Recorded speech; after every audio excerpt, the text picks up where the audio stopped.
Hello everyone, আশা করছি আপনারা সবাই অনেক ভালো আছেন। আমিও খুব ভালো আছি। আজকে আমি খুব তাড়াতাড়ি ঘুম থেকে উঠেছিলাম আর আজকের ওয়েদারটাও খুব ভালো ছিল।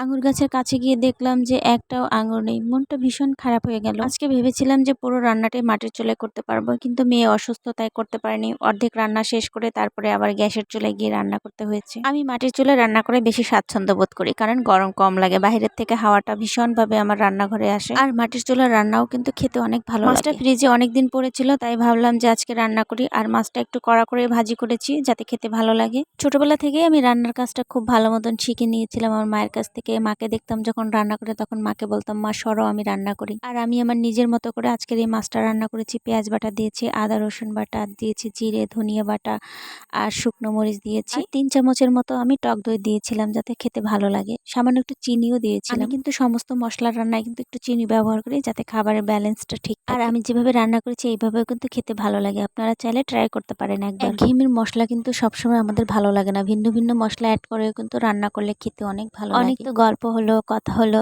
আজকের মতো বিদায় নিচ্ছি। দেখা হবে অন্য কোনো রেসিপিতে। ততক্ষণ আপনারা ভালো থাকুন, সুস্থ থাকুন, নিরাপদে থাকুন।